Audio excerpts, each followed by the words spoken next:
Perfect. Right. Okay, welcome everyone today to our presentation by Glade Ross. We're going to ask the guru all kinds of questions today. Glade, take it away. All right. Thank you, everyone, for attending. And thank you, Sarah and Maggie, for hosting this.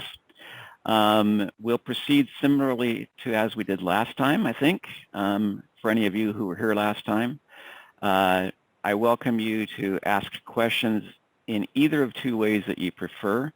You can unmute your mic, assuming you have an audio connection, and simply ask your question. In fact, I don't think there's anything wrong with unmuting your mic and asking for clarification or whatever in the course of somebody else's question being asked or answered. There's also a chat box, and you can type in chat questions if you wish to do that. Are there any questions before we begin? No. Okay. All right. Well, then let's invite a first question from anybody who wants to pose one. Can you bring back the feature which allows us to click on an invoice number within SD Mobile, which hyperlinks us to the invoice? I'm not sure I'm understanding that. Allows us to click on an invoice number within SD Mobile and hyperlinks us to the invoice. Do you have audio, Tom? Yes, I do. Hey, Glade. Okay, go ahead and explain that more for me, please. Okay, so up until about a month ago, if there was an invoice number, let's say I sent an SD-mail to a coworker and said, hey, check out this invoice, they could click on it within SD Mobile and it'd go right to the invoice, rather than having to get out, hit F7, hit I for invoice, and then typing in the invoice number. Oh, okay. So,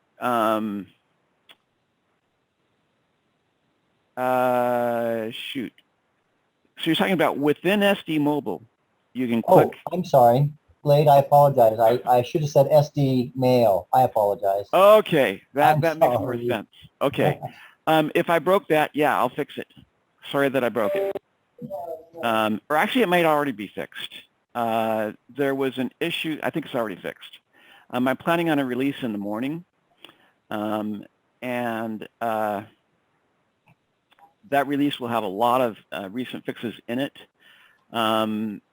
Prior to the last release, there was an issue where people had 7-digit invoice numbers, and when they went to double click on them, it was treating them as a telephone number. And when I fixed that, I inadvertently broke the thing that you're talking about. So I'll double check, but I'm pretty sure that's going to be already fixed in tomorrow morning's release. That's fantastic. Thanks, Glade. Sure. Sorry that I broke it. No worries. Okay, that makes perfect sense. By the way, if you want, if there's no other immediate questions, I'll show you something else that's going to be in tomorrow morning's release. Where did my controls go to? Here we go.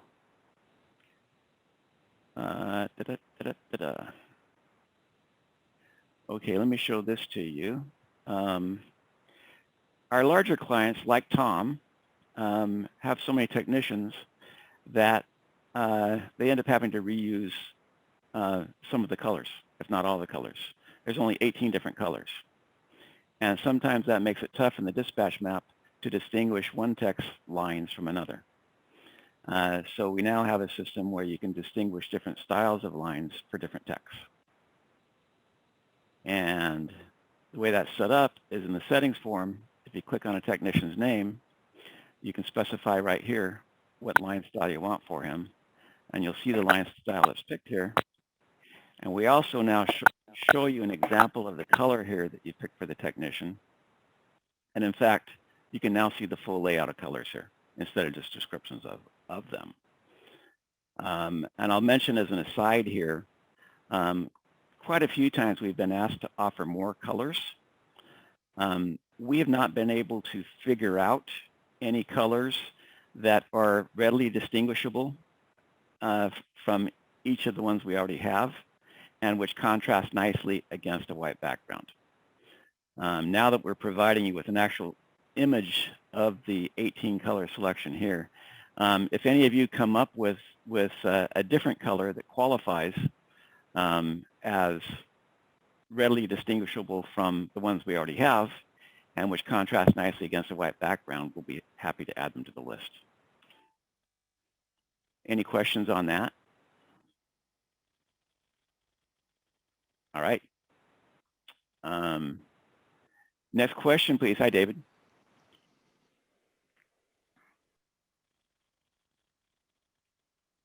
Well, we're going to have some questions here. We won't have anything to talk about. Glade, I have one. Do you Sure. guys have a preferred method where we request something to be changed or added? Do you have like a dedicated email address for that, or? We don't. Perhaps we should.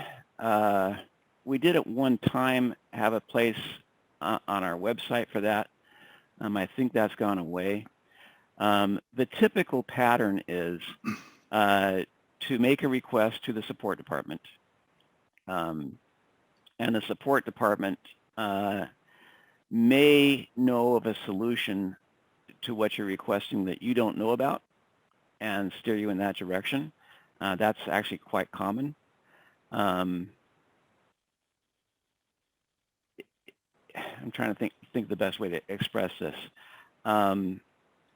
They may immediately understand the great value of what you're suggesting or requesting, and based on that immediate understanding, they will create a feature request and convey it to me with all the details, including the fact that it was you that requested it. They may not be immediately sold on the value of what you're requesting, and they may ask you to sell them on it so that they can sell me. Okay. It's quite common that we immediately or at least very quickly realize, hey, this is a great concept, it's going to have great benefit, and we don't have any substitute for it, and we very quickly want to do it. It also happens that sometimes somebody asks for something and it's going to involve quite a bit of coding work to do, and we don't perceive, based on how it's described to us, that it's going to have a whole lot of benefit over alternatives, and it's kind of hard for us to want to prioritize that over all the many other things that we're working on in development. We have a big list of things we're working on, all of which are have significant utility. So to take an item and push it above, it needs to have a combination of either being relatively easy and quick for the amount of utility offered, or having a whole lot of utility and benefit. Okay. So we're just kind of constantly juggling and evaluating things. Yeah, being an ex-programmer myself, I have a lot of aha moments all the time, and I just felt like I never had anywhere to relay them. So yeah, we love the ideas. Most of the whole system is the result of people suggesting and requesting things with us. The original core was all made by me according to my design and ideas, but that's now a pretty tiny part of what the whole system is. So just send it to support. Yeah, or you can call, and if you think the circumstance is appropriate, you can suggest it directly to me. Usually it's a lot more efficient, and certainly it reduces my workload if you go through support. But if you have a situation where you think it makes the best sense to go directly to me instead of through support, you're certainly welcome to do so. I just try not to do that. I assume your mailbox stays as full as mine. So yeah, indeed. I'll tell you a funny story. This hasn't happened for a while, but there are a few times back when I was actually more regularly answering the phone, when a client would call up and they wanted this feature, and it was a really super idea, and they'd worked up a sales pitch for me to persuade me of how great of a concept it was, and after like the first sentence or two, I got it and I was sold, and I was anxious to do it pronto because it was a great idea that had a great payoff in terms of value. And it happened a few times that I'd be like, I get it, I want it, I'll have that done in a week. And having worked up the sales pitch, the client wouldn't stop the sales pitch. They wanted to finish. And I'd interrupt occasionally and say, you had me at hello. Anyway, yeah, so we want to keep making things better and better for you guys. So go ahead and share with us what you want. And Glade, what is your preferred method? I mean, obviously we can call you, make a request, we could email you, and then you also have ServiceDesk for tickets. What's the best preferred method? And unless you perceive a reason why you should be coming to me directly, do it through support. And wow, that's quite a safe you got there, David. Impressive. It's for all my money. Anyway, and do it whichever way is most convenient for you. If it's easiest for you to explain orally, just give them a call. If it's easiest to show within ServiceDesk what you're thinking and requesting, then open a support connection so that you can show. If it's easiest to do an email, do an email. Got it. Whatever's most convenient to your circumstances. And would you guys ever be available to like maybe outsource things, like kind of like how Apple will allow programmers to create their own little apps, even though they have to kind of like be approved, of course. But there's definitely reports that, you know, we would like to run, and it's kind of like, I think Toxie McDavid is really good at kind of getting in there and grabbing some data and making like, we were talking about dashboards to where we could easily look at something and do it, but it's got to extract that data from all the databases. Yeah, we're not at all against outsourcing. In fact, a lot of the stuff that we do with service company solutions is a form of outsourcing. Are you familiar with, are you using MPH Diagnostics? Yes, yes. So that capability was something that I'd wanted to do for a number of years in-house. Never managed to get to it. And when they invented it and wanted us to integrate with it, I was A, sad that they beat us to it, but B, I was glad that that capability was now going to be available for you all, and that we could integrate with it, and you know, that you'd have it. Yeah, that's working really well. I did have to call in yesterday because you changed it up. You changed it from RAW raw data or something as the username and password to actually get in there, and now you're using ServiceDesk Mobile's username and password to actually access that. Well, that's actually their change. It wasn't ours. Okay, but there was a lack of communication, and it's just so frustrating at times. You know, you are really well at putting, you know, comments or documentation in your daily work diary or whatnot. You know, but then there's these little changes that happen, and they're kind of frustrating. You know, you kind of wish there was better instructions, or even a little icon that we could click on for help, you know, because it is really complex, and having like in some of your pages, there's a question mark you can click on and pull stuff up. On other things, there's not. We're working to get better and better on that. Speaking of message boxes, another change in tomorrow morning's release, several of the dialogues that sometimes interrupt your work are not going to be interrupting your work anymore. We're going to be we've switched to using, for a big group of them, what are called toasts, where there's a little thing that comes up in the corner and invites you to click on it for attention, but you can just ignore it if you want to. While we're on this subject, Glade, do you guys have any API or any kind of external REST calls we can get data from and manipulate the data ourselves? To date, in terms of working directly in ServiceDesk, we've simply used exports as a method of letting you manipulate the data externally. We do have a lot of APIs that we use for accessing the online data in various ways. And Service Company Solutions uses some of those, for example, for the integrations back and forth. Conceivably, we could make some of those APIs available to our clients directly. If you have particular things that you want to do that might be API enabled, go ahead and convey your concept to support, and they can work up a feature request on it.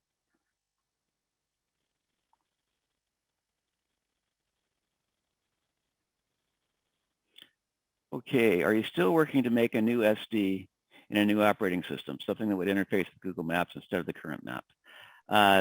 Yes, we are. It's what Tom's referring to is about 2 years ago, we announced that we're working for a whole second generation of ServiceDesk. It is proving to be more challenging than we'd hoped.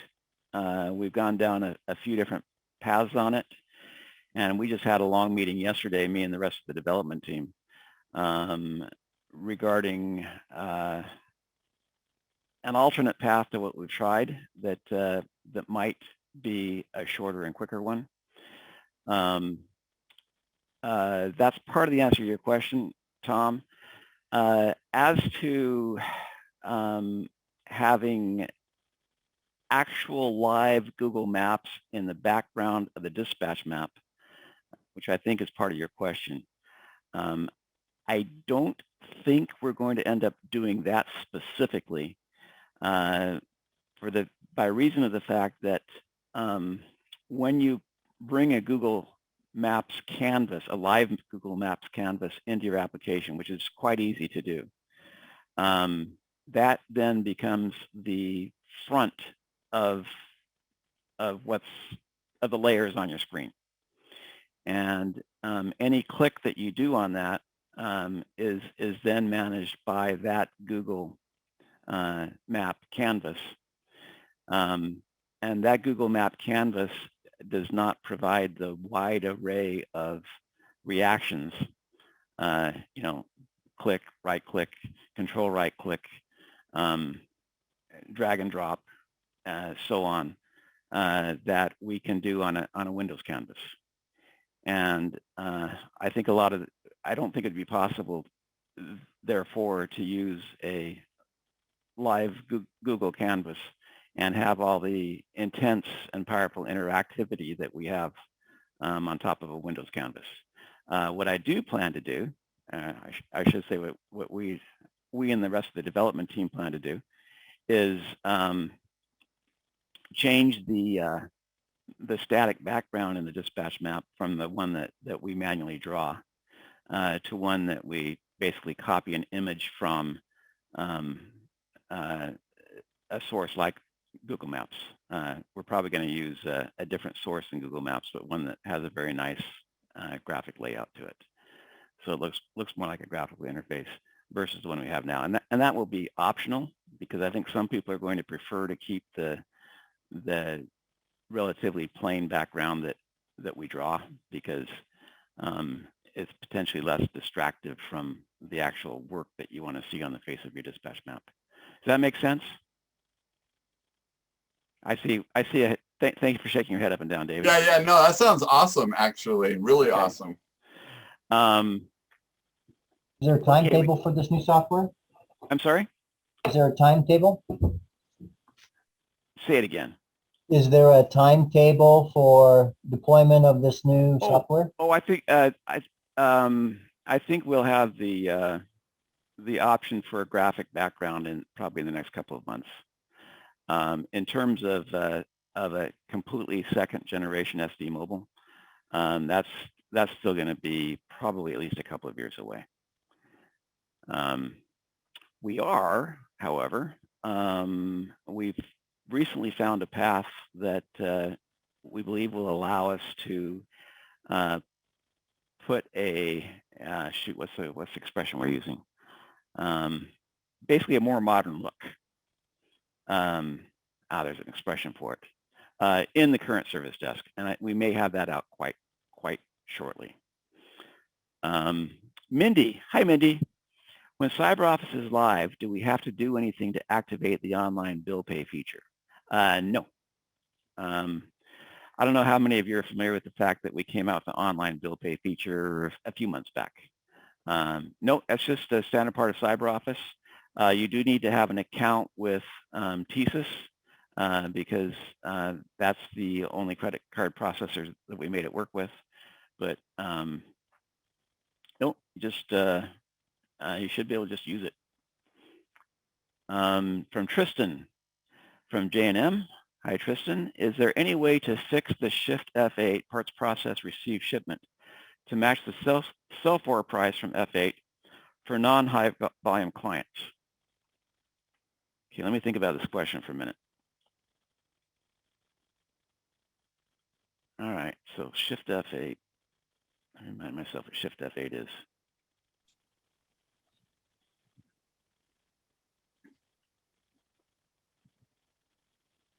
Okay, so that's the receive shipment form. And wants to know if the sell for price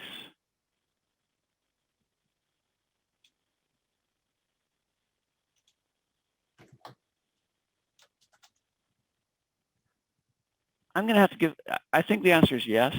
I'm going to have to give that some analysis. I will refer back to this chat and study that closely. I'm going to have to puzzle through that a little bit, but I think the answer is yes, Tristan, and probably something we should do. Okay, next question, please.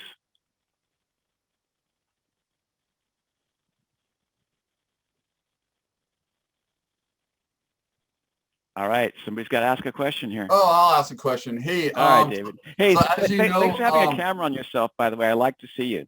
Hint, hint to everybody else. They're all in their underwear. But hey, I know.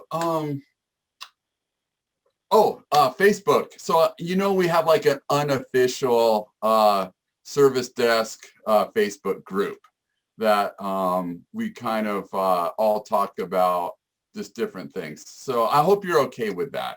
I'm fine with that, and I didn't directly know, but probably everybody on my staff knows.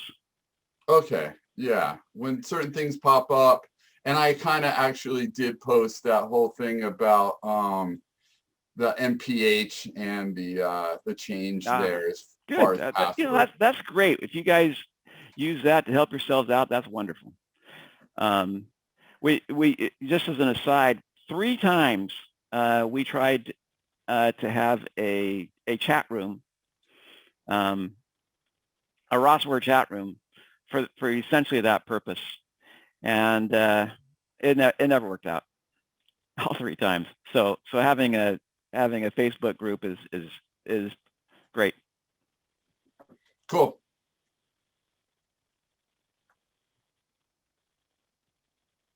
So what's in your safe really, David? Employee folder, employee files, folders, company checks, $50,000 in cash. All right. No, Pokemon cards. No, I don't know. It's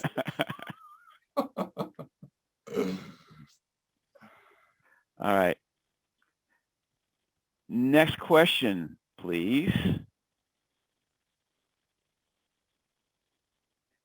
Again, I just want to say thank you. I think it's awesome that Rossware has your company culture of just not being difficult to get a hold of somebody or even just suggest something. There's definitely companies like if I call up Service Bench or Service Power and they're like, oh, that's a great idea. But until the manufacturer agrees to spend money on, you know, changing that feature or something, it's just not going to get done. And you guys honestly have just been great as far as working with all of us. If it's one thing that I realized is that, you know, Tom or Brad or Mike or Mindy or, you know, may want certain features. And I've really learned that although I might want that, nobody else does, and the whole thing about the majority, like your voting method for whoever was asking about that, we used to have, I think it was 10 votes, and then we could vote on 10 Right. different projects. Whichever had the most votes was what you would work on next, and it We seemed probably like should bring that back.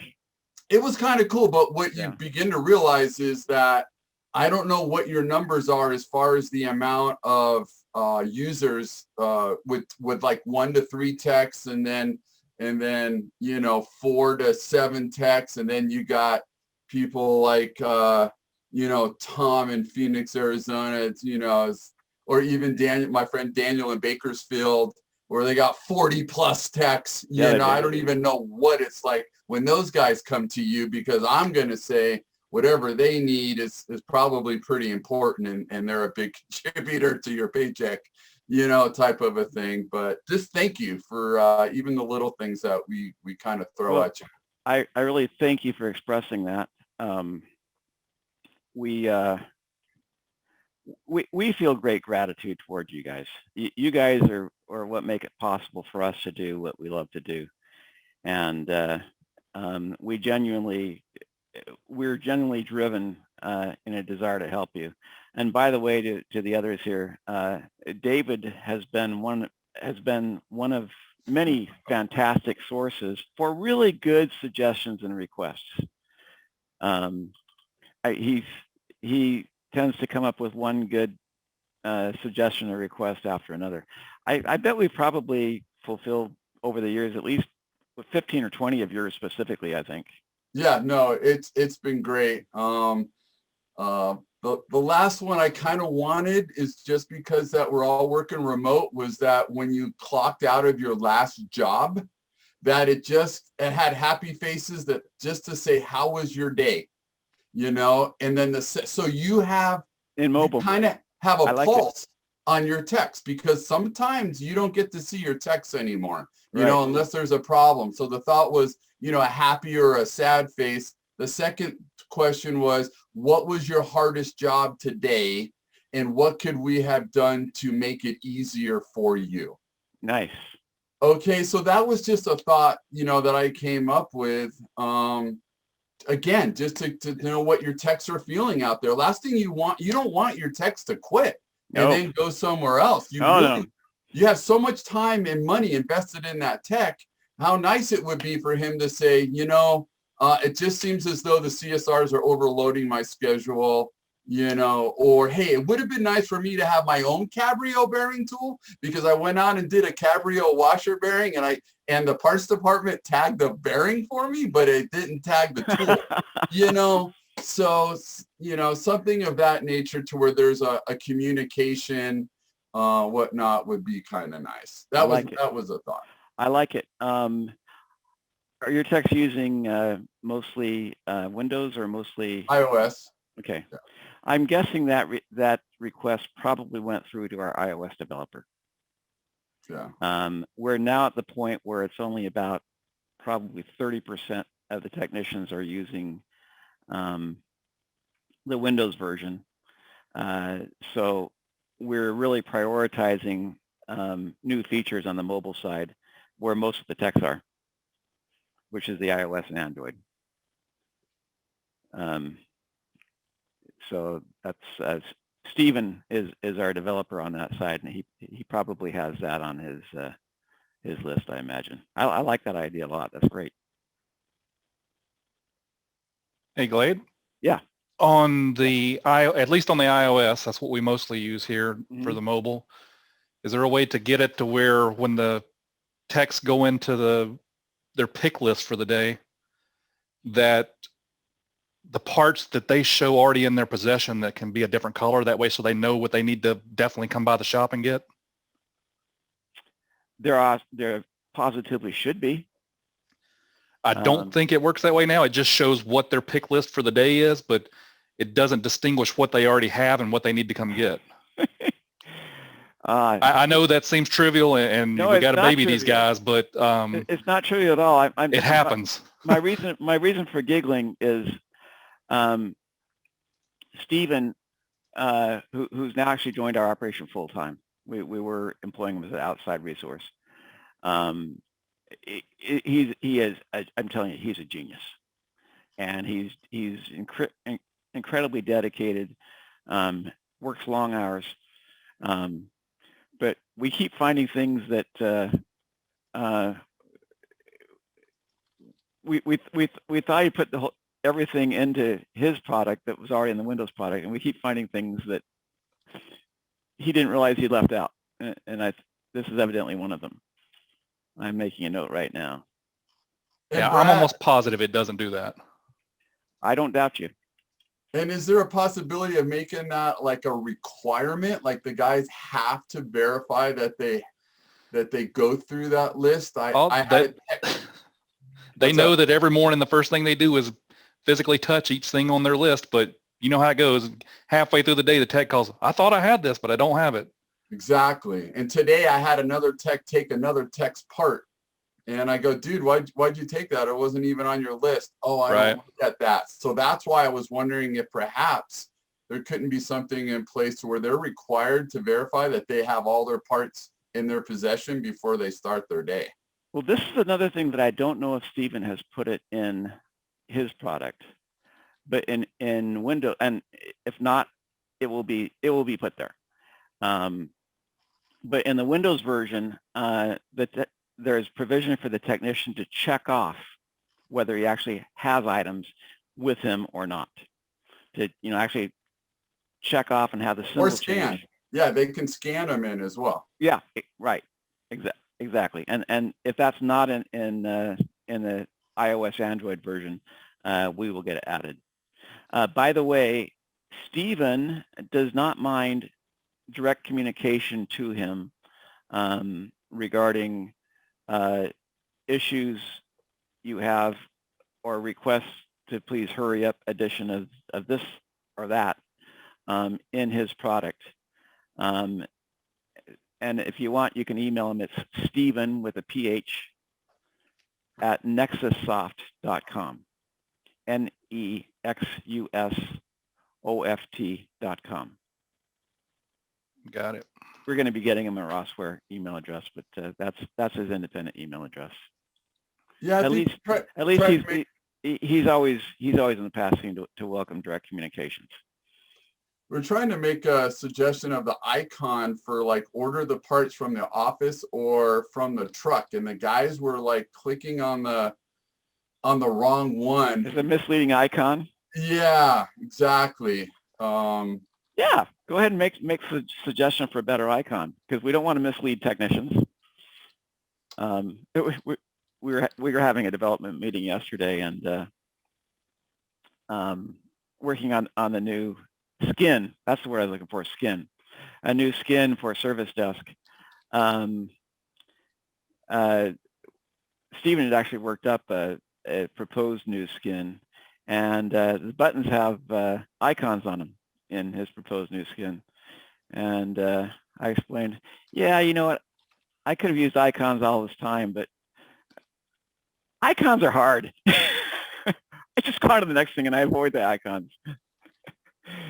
But icons are nice. They're really nice from a user perspective. Yeah, no one wants to read. They all want to look at a graphic. I mean, when you watch all the alien movies of the future, all the computer screens are all these little graphics, you know. Yep, for sure. Let's see if we have any new chat questions here. No. All right, you guys, come on, more questions, please. Thanks for that, David. And next time we want to see your faces, everybody. At least I do. Isn't it nice to see David's face? No, he says no. Hey, Tom. Thanks, Tom. You're looking good, Tom.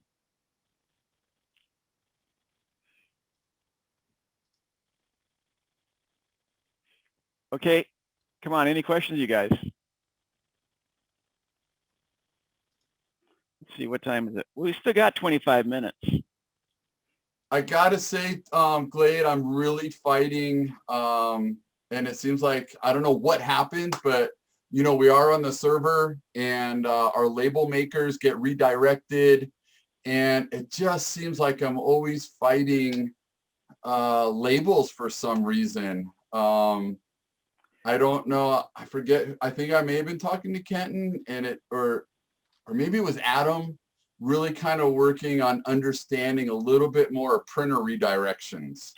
We have found the Dymo label printers to be quite problematic to print to through the RDP printer connection. We've fought it pretty hard. I mean, for some clients, there's not a problem; it just works fine. For others, it's a fight to get it to work consistently. Last time staff members came to me with an issue, I made a request, and I don't know that it was ever fulfilled. Let me make a note of that. My request basically is that we find so Dymo label, I'm going to back up. Dymo label printers are expressly by Dymo not RDP compliant. Dymo themselves say that they're not set up to work in an RDP environment. So my assignment to my staff was shop and find a decently priced label printer that is RDP compliant, order one, and we'll test it here and make sure it works in an environment where we're otherwise having trouble with the Dymo, and then we can recommend that particular label printer. It worked great when the program was on my own server, but once we moved to the cloud, that's when the problem. Because for some of those listening, we have like multiple Dymo labels. I got a white one, for our stock parts, another one for our jumbo labels. I even got another one with green labels. Anything that's aftermarket or generic, it gets printed on a green label, so the techs know that that's a generic part. Smart. We use red ones. Red ones are all for refurbished parts, or maybe parts I got off of a brand new product that was freight damaged, but the parts are still good. All of those kind of get a red label because they're not going to have a valid invoice number for warranty and whatnot. So we've kind of like maximized our label. But yeah, to know what label maker would be great. We'd be all for it. Yeah. I'll make that assignment and make it stick this afternoon.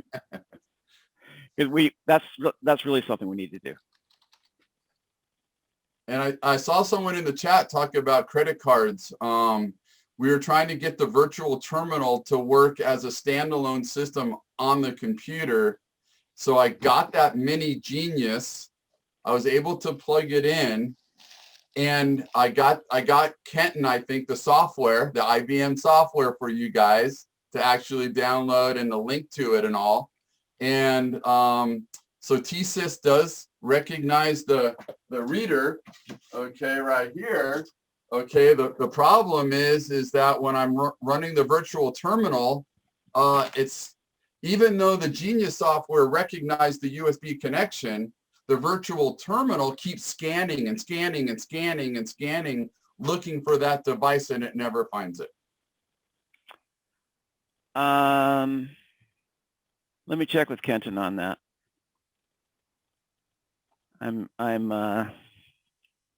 I coded to use the virtual or the Genius device a long time ago, and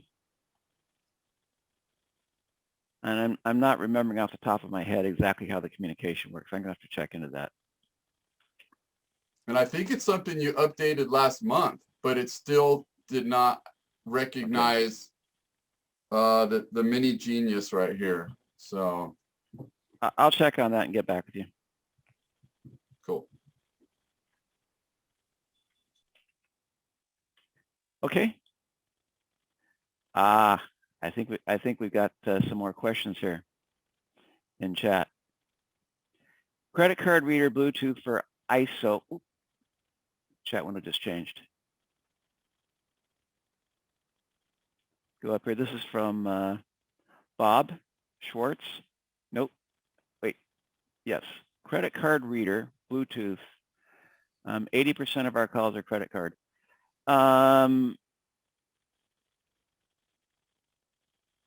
So Bob, maybe you can unmute and clarify. I think what you're asking here is if you can have a wireless reader for your text in the field. Yeah, right, Glade. We currently are trying to use one on a little pigtail, but it's awkward to use. Plus, he has to carry it separate and plug it in to the iPad every time he uses it. So we thought a Bluetooth would be more convenient and more capable of him using it every time. The Genius Mini that Dave was just referring to is Bluetooth. Actually, I'm not, yeah, that, it works. I was about to say I'm not sure if it works in the iOS Android version, but I'm remembering that it does. It certainly works in the Windows version. And you can get that through TSYS. I don't think it'll work with our processor. Oh, which processor are you using? Alteris. Yeah, we haven't developed a so the Genius is proprietary with TSYS. We haven't actually. I don't know of any proprietary reader that Alteris even offers. But I think I have a path for you. If you get a Bluetooth reader that is a keyboard emulator, it's set up as a keyboard emulator, you can use the keyboard emulation version of the virtual terminal to talk to it. Hey, thanks for showing yourself, Peter. If that doesn't make sense to you, I'll explain. The virtual terminal has 3 different ways of talking to a reader. One is using the HID standard, which stands for Human Interface Device, which is a within Windows communication standard. And actually, HID might work with Bluetooth. I don't know why it wouldn't. So that's one way. And basically, you set up in the virtual terminal which way you want it to communicate. The other way is some readers emulate just keyboard input. And if you got a reader like that, you can set the virtual terminal to use that. And the third way is the Genius Mini way. So at any rate, if you buy a Bluetooth reader that either connects via the HID Windows standard or that connects via Bluetooth emulation, I don't see any reason why it shouldn't work. Gotcha. We've kind of been holding our breath for the last year. Last time I talked to somebody in tech, he said they were experimenting with a couple different ones, but they hadn't found one yet. So we're kind of waiting for you to tell us which one to use. Yeah, it might be that guys in the support department have ordered some to test. I don't know that they have or not, especially because we've been working remotely for more than a year. We don't quite have the same degree of communication as we do when we're all together in the same office. Gotcha. Okay. But I'm making another note here.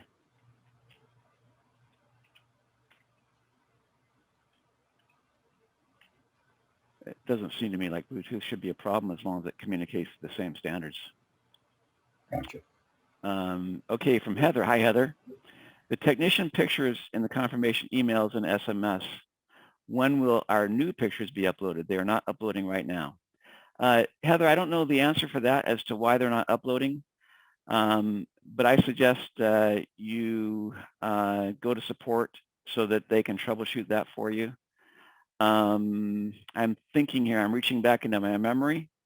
I'm recalling that I believe I'm recalling accurately, that when we first came out with the technician pictures option, we did not create an automated method by which you could populate those pictures. I believe we simply had requested that you email the pictures that you want and indicate the technicians, and we would do it manually for you. I believe since then we've made an automated system, but that's not a department that I'm deeply involved in, so I can't tell you for sure. But I'm sure the support team can help you, and if there's a fault, they'll refer to the persons on our development team that manage that, and I'm sure they can fix it rapidly. If any of you aren't aware, when you send emails emailed appointment reminders, they can include a picture of the technician who will be going to the house. And a lot of consumers like that a lot. Are you using that, Tom? Pictures, technician pics? We are, but we've migrated so much to texting, and since you can't send a technician picture during texting, I can't really tell you how successful it is right now or not. So I believe it's still working. I haven't had anybody tell me it's not working. Well, I think what Heather's referring to is she's got new pictures and they're not getting populated. Okay. We haven't sent new pictures in quite some time, so I can't answer that. Sorry. Okay. Also from Bob, thank you, Tom. Complete error or reject codes for Alturas ISO. I think what you're describing, Bob, is sometimes a transaction fails and you'd like to have more information about why it failed.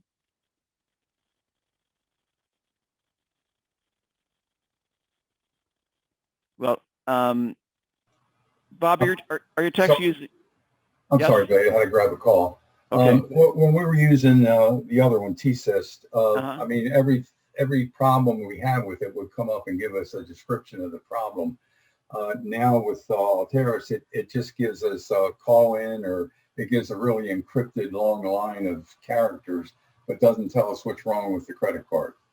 I think that is probably simply a consequence of the information that Alturas' system is providing back. All right. And there probably isn't more information to give you than what they're providing back. But we could review how we're handling it and assure that we're in fact providing you all the information that Alturas provides back. Gotcha. It's possible that we're not providing you all the information they're providing back. Okay. Are we referring here to a Windows context or an Android iOS context? No, still ISO on the iPad. Okay, so it's the so that would be Stephen's development. Okay. And it would certainly be fair to ask support to provide, or you could go to Stephen directly. Anyway, ask support to create a ticket asking Stephen to see if he can pass through more information about the rejection than what he's passing through presently. Gotcha. T-System was great. And the only reason we left them was the rates were so high and so many different charges. So good. I'll drop Stephen a letter. Okay, cool. All right. Hey, if you guys, sorry, Glade, if you guys didn't know, T-Sys automatically bills you for, I think it was like $30 or $40 a month for analyzing your account or something like that. So definitely check. I think that happened last October or something, and you can have that turned off on your account. They tend to add on and or increase fees periodically, just unilaterally. So they have to be watched. Basically, they'll go back to what you were paying before, if not even less, when you demand it. But if you don't kind of keep the thumb screws turned down on them, they will seek to increase their revenues from you. Yeah, that was the problem. We weren't paying that much attention to it, and I think we wound up settling them with them for like about $800. So we were really getting, let's say, screwed left and right. They do that. When we first set up with their predecessor, it was Merchant Warehouse, and that the corporate culture in that place has been completely replaced with pretty greedy culture, I think. But they still provide they provide reliable service, and I think reasonable rates as long as you keep on top of them. Gotcha. Yeah, we used Square for a while when we broke away from TSYS, and it was so easy. And of course, using a swipe right on the top of the phone. But then we had to enter the payment separately into ServiceDesk. Right. From Leanne, is there any way to make the Windows version of ServiceDesk software more user-friendly, more Windows-like instead of using DOS or Visual Basic-based software, with less condescending sounding messages? Are you sure you want to do this? If you turn this off, you will be pestered by increasingly frequent reminders. Why, yes, I want to turn this off. I'm a 52-year-old computer-savvy person. I would like to just use the software. I hear you, Leanne. I don't know if you were in on the conversation earlier when I said that tomorrow morning's release is actually going to change quite a few messages to toasts instead of being intruding dialogues. In regard to some of the stuff that's there that seems like it's overly protective, perhaps. The reason that some of the dialogues take you through multiple are you sure steps and things like that is because of experience.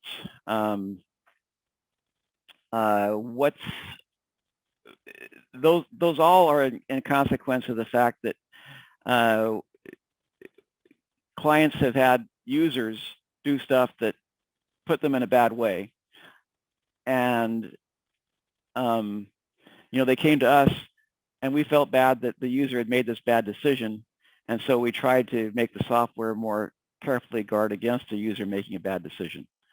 And then when you're savvy, then you have to put up with the extra warning. So there's no perfect world, I guess. At any rate, one of the other things we discussed in a development meeting a week ago is having oh shoot, what's the expression we used? Basically, a place where the manager sets which intervening messages will occur for which users. So basically, the manager will be able to set up power users who are not cautioned on things, while other users are cautioned. So that plan is in the works. Hey, yeah, Steve, what's that?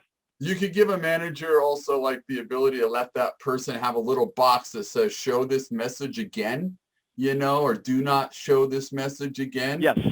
And then the option to bring them all back, if absolutely. If needed. Yeah. Yep. Steve Merriam, the world's funniest guy. Hi, Steve. Human interface is where things break down. Glade, keep humans out of it. I told you. What did I tell you? You can always count on Steve for a great laugh. Thank you, Steve. Tristan from J&M. Is there any way to manually send a robocall for point-of-sale customers after the part is received? Let's say the following day or 2 days later, the current manual robocall is set up to call him in for scheduling. Let me think here. Let me figure this question out better. Send a robocall for point. Oh.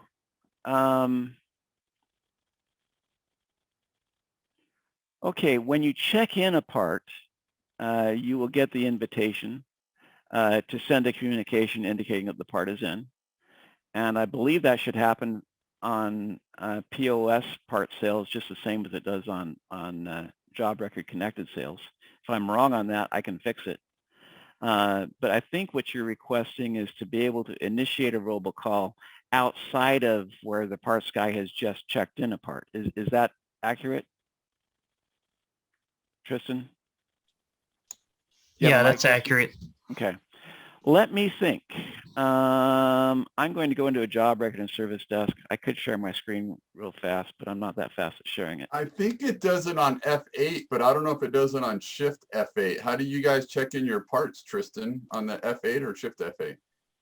So it's kind of both. We use the Shift F8, but we've noticed that the pricing in the cell 4 box doesn't always match. So it uses the margin planner. But once you send that first robocall, maybe the next day, like customers have 2 or 3 different phones they want us to call on. So that can be time consuming going through. So it'd be easier just to send another robocall. But there's only one option for that, and it comes up for scheduling. I got you covered. I had to remind myself. I'll show you.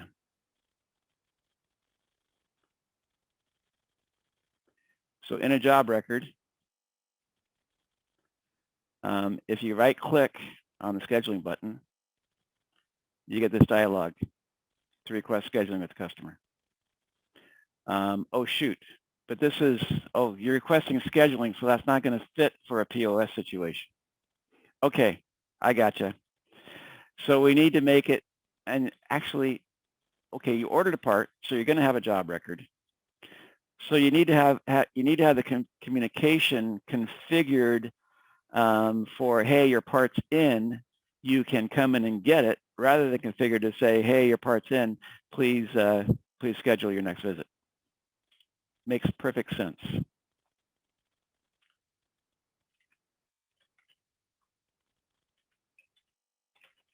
I'm making a note.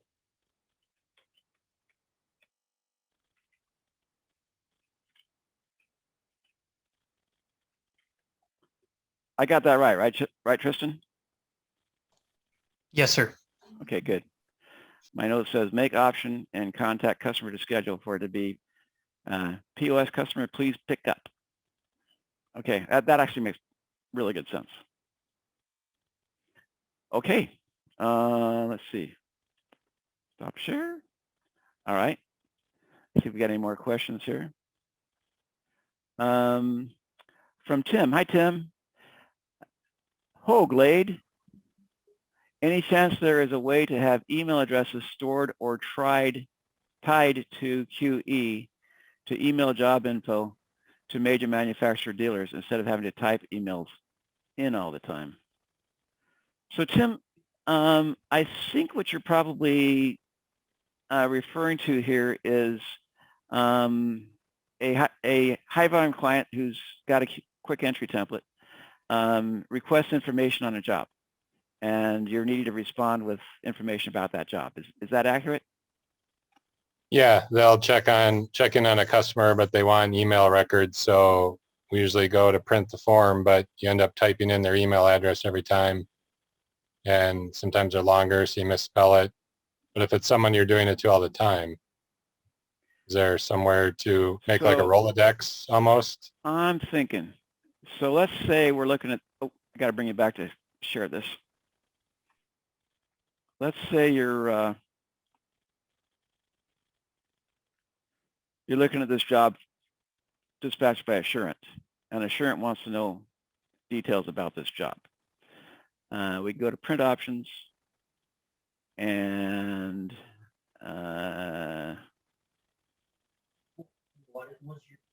what is it? P usually.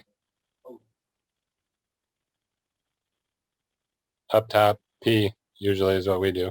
P, yeah, okay. So basically what you're saying is, I want this to autofill with Assurance email as opposed to with the consumer's email. Would that be accurate? Yeah, or the dealer's address, or if it's Whirlpool, or if it's there's a handful of people I feel like we email all the time this stuff to, so that's where I was thinking either quick entry or a Rolodex or tie to. Or what if we, okay, so I can think of 2 ways we could do this. There's probably more, but these pop into my head right now. We could make it so if it's a third-party payer, I think it's probably best. If it's a third-party payer, there's a drop-down, and and in the drop-down you have the consumer's email address in case it's the consumer you want to email, and you also have all of the email addresses that you have in the QET that's associated with that client, and then you can pick who you want it to go to. That'd be awesome. All right, man. You guys are filling up my workload here.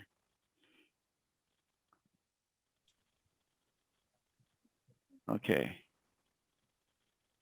It's like you're at the convention all over again. Yeah, indeed.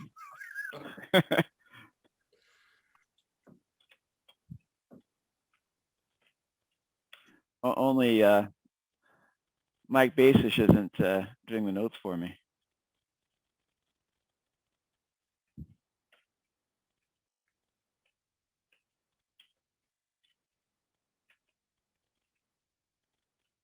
That makes too good a sense.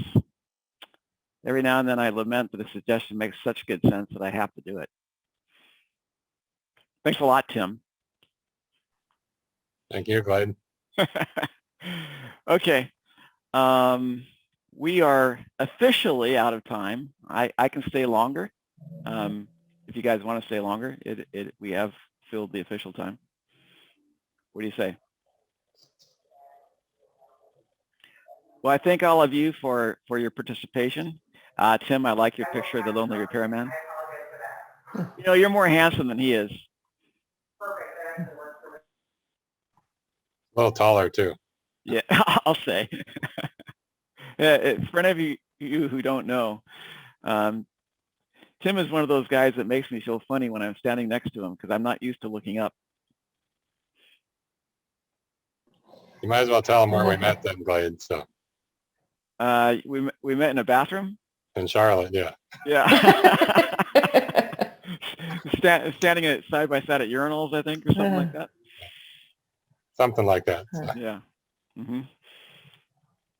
Well, thank you, Glade, and thank you everyone for joining us. And we hope you learned a lot this afternoon. And Glade, we hope you don't have too much on your to-do list. I'll get it done. Awesome.